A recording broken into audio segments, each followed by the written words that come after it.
Hey, everybody.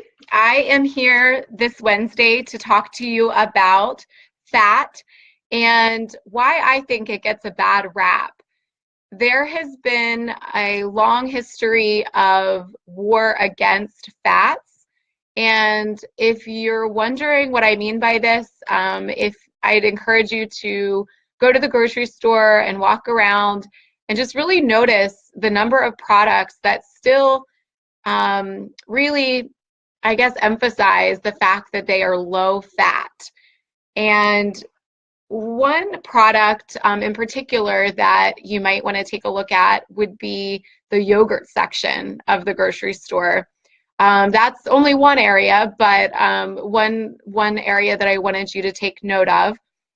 And if you take a look in the low-fat yogurt section, to give you an example, they're on a fairly common type of yogurt, you might find that there are 26 grams of sugar in that small cup of yogurt. So even though it's, claiming and raving about being low fat, what they do is oftentimes they take out the fat, and what do they put into the food? They add a lot of added sugar. So this video should probably be called maybe in defense of healthy fats and should we be waging more of a war on sugar? So just again, a common type of yogurt, if you're just tuning in, could have 26 grams of sugar in a small container. And to give a frame of reference for that, the American Heart Association recommends no more than 20 grams of sugar or 6 teaspoons per day for women, and 36 grams or 9 teaspoons of sugar per day for men. And so, again, 20 grams for women and 36 grams a day for men. So if you're eating that one small container of yogurt at 26 grams of sugar, for a woman, you have already exceeded your daily recommendation of sugar per day. So I hope that that gives you some perspective on the amount of added sugar in some of our common foods at the grocery store. Awesome. I see several people are tuning in. Hi, Debbie. Hey, Caitlin. And hey, Michelle. It's so awesome to have you on the video. I would like for you to type a 1 in the chat box or in the comments on the video if you are surprised by the fact that small containers of yogurt could have 26 grams of sugar and already exceed our daily allowance of sugar. Hey, Debbie. Yeah, so drop a 1 in the comments if that is surprising to you, that yogurt and other common products often have more sugar than what we should be taking in one whole day. So that was one point I wanted to make in defense of fats. And when I was thinking about fat, I really think of stereotypes. We have stereotypes for people, and we have stereotypes for food. I have noticed that a lot over time. And fat is one that gets a stereotype that all fats are bad. And so I wanted to do this live video to address the myth that we get fat by eating fat. So that is something that I'm going to be giving you some facts on, and hopefully having you think more about the concept of, does fat really make us become fat? So question for you, and comment on the video with your answer. What do you think is the fattest organ in our bodies? And I'll give you a little bit of time to comment. What do you think is the fattest organ in our bodies? Anybody? Okay. The answer is our brain. So if you were thinking, yes, awesome, Debbie. So if you were thinking probably many other parts of our bodies, maybe where you have some added fat that you would like to get rid of, I'm thinking there's probably a lot of people that wouldn't have thought of our brain as the fattiest organ in our body. So our brain contains 60% fat. And in order for our brains to perform well, we need to have essential fatty acids. If you've heard of omegas, that is what essential fatty acids are, omegas. And basically, think about the ramifications of eating low fat, not getting enough healthy fat, and what that might do to our brain health. So I just want you to stop and think about that for a moment.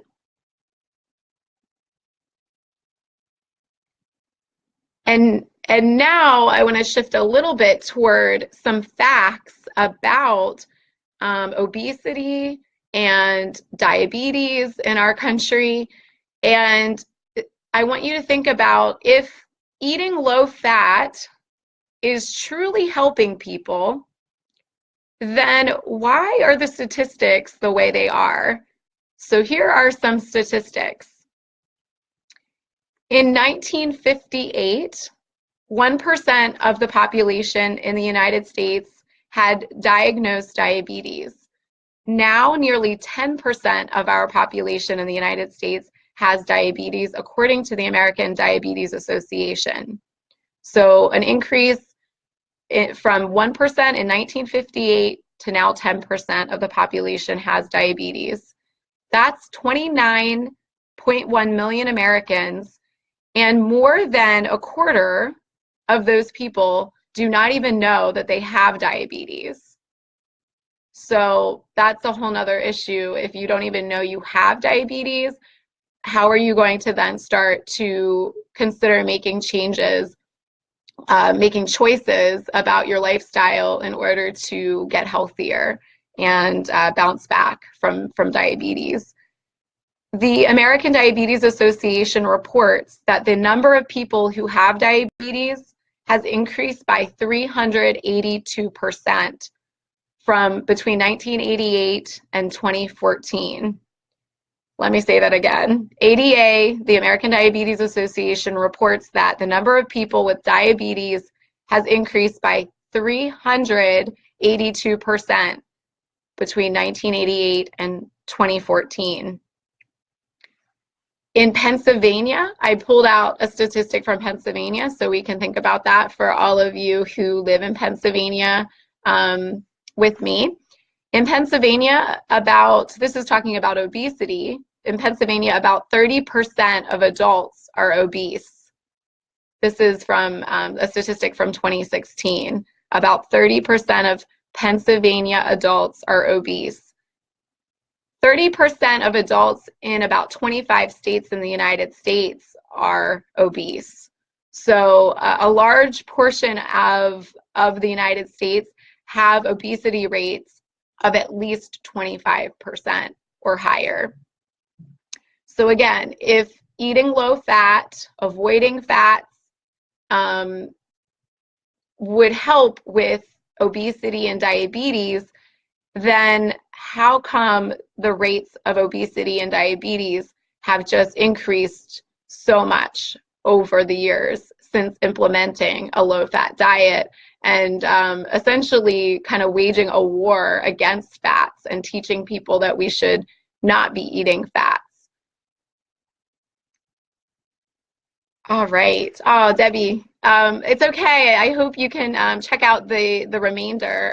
So anybody who can't stay on the video now, feel free. The video will be, playing for anyone who misses it live. But I'm so glad that you're enjoying my video. So I wanted to then transition into how can fats be good? Why do fats have to be the enemy?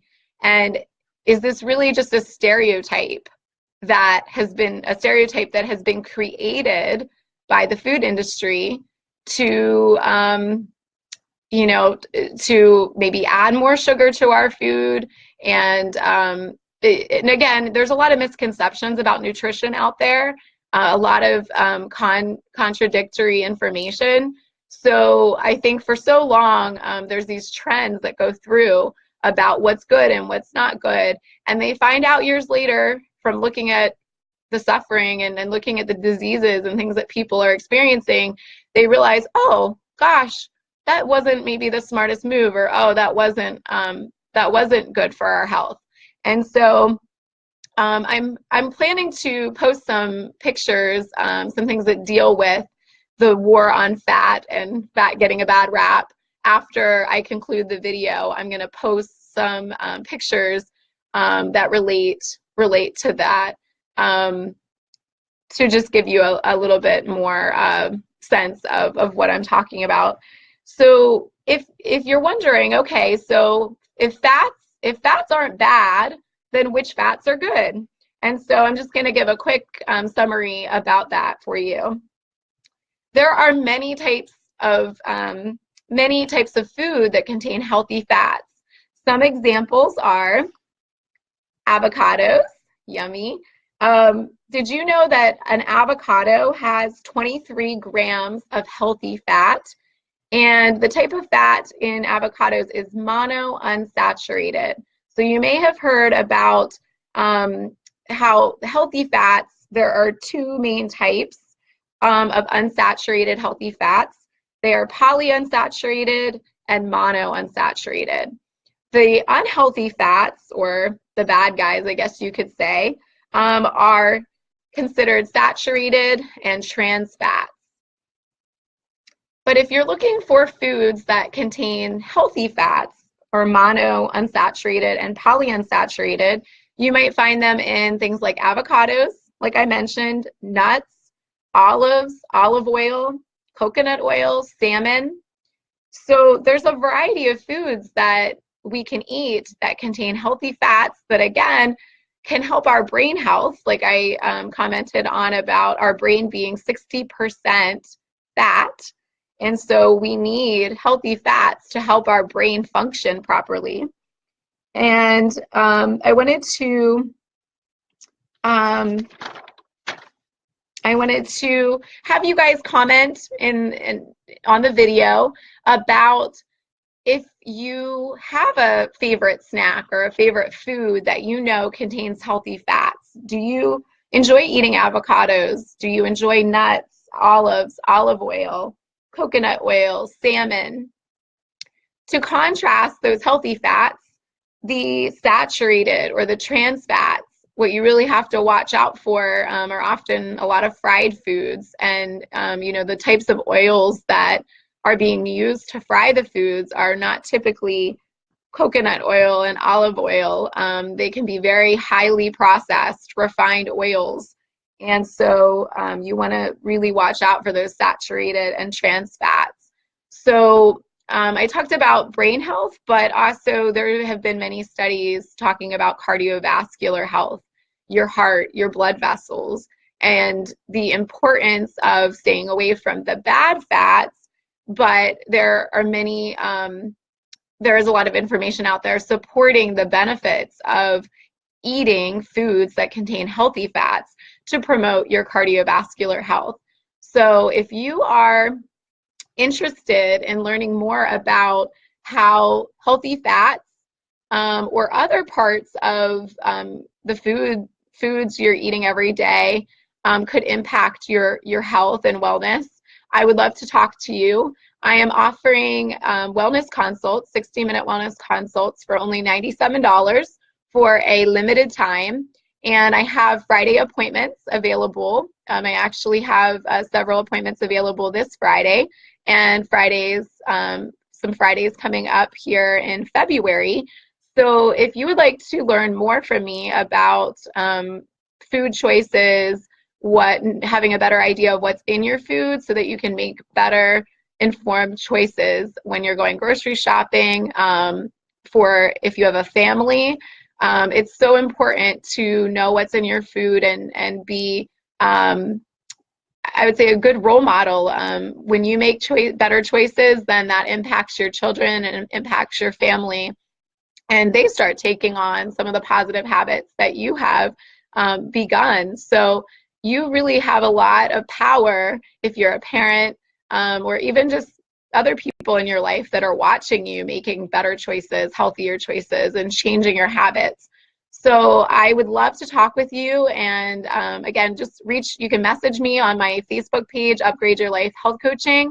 You can give me a call at the number listed on my Facebook business page, or message me on my personal page. Either way, just let me know if you'd like to schedule a wellness consult, and I'd love to hear more about your unique challenges with health and wellness, and try to problem solve your challenges with you, so you can start feeling your most best, or your best health for this new year, 2018.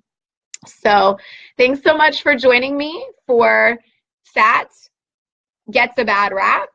And I hope that I defended fats and did them justice, because I think they do often get a bad rap, and you need to really be looking at quality and how not all foods are the same, not all fats are the same, and really give healthy fats the justice they deserve. So if you enjoyed Wellness Wednesday with me, please let me know that, and I hope to do more videos relating to health topics. Take care, everybody. Have a great night.